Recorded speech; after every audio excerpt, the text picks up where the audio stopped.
Hey everyone, Dominator here from the Infectious Racing Club. Let's quickly go over round 2 of the GT2 Grand Prix. At the start, what I am doing is I'm drifting here with the accelerator on to pick up this blue bottle and holding the nitro we get when we start the race. And then I'm going to continue drifting until I get a full nitro bar so that I can go into shockwave right here over top of this sidewalk portion. This sidewalk portion you do want to be in a nitro state, otherwise it will slow your acceleration down and cause you some problems. If you really felt ambitious, there is an opportunity if you can swing your car to the left to pick up the yellow nitro bottle, and that will allow you to remain in a nitro state for the duration of this portion of track leading up to the flat jump going into the tunnel that is coming up. Most people that I've watched just go straight through the garage. So this is why I'm going to go for the garage as well.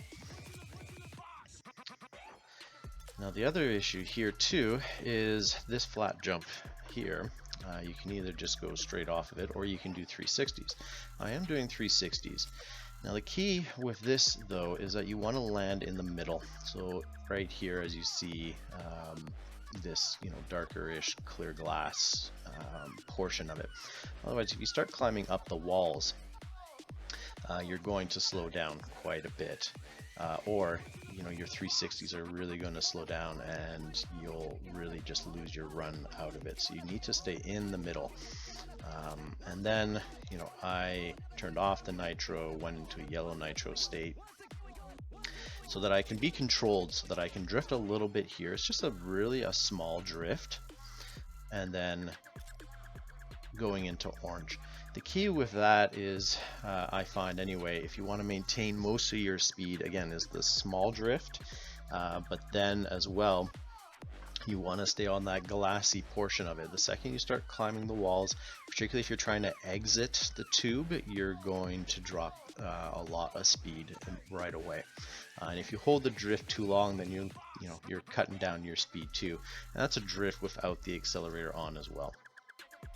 Now, a few people that I've watched try to do a forced barrel roll off of this. It is something that can be tried. Then it leaves you lower so that you can do 360s because you're going to hit the little ramp leading up to this. I find that for us regular Joes, doing the 360s off of this ramp is just simpler. And I don't know if it really takes out a lot of your speed, or if it makes it just that much faster. I haven't really particularly noticed a big difference. Here as well, if you can, you could try and drop down off the side here. That way you get a little bit of air time.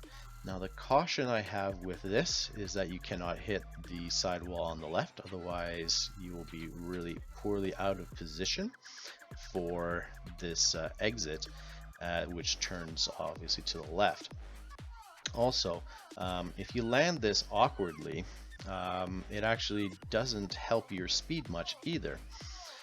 And then of course you don't want to be riding up on these side parts either. So you can see here on the left you got that darker rounded portion of the half pipe, same on the right. If you're up there, then you're really going to lose speed as well. The best place you want to stay is just here in the middle. So pick and choose how you're going to enter that portion of it. I find it simpler to just stay right in the middle.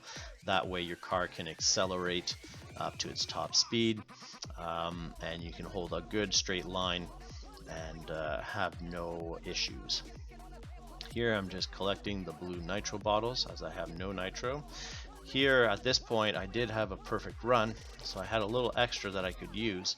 And now I'm going to initiate the drift here. Basically, I don't want to necessarily hit the top of the half pipe here. I want to be able to just kind of drift right and position myself alongside so I can shockwave in and out without really touching the top. That way it saves me from a little bit of reduced speed.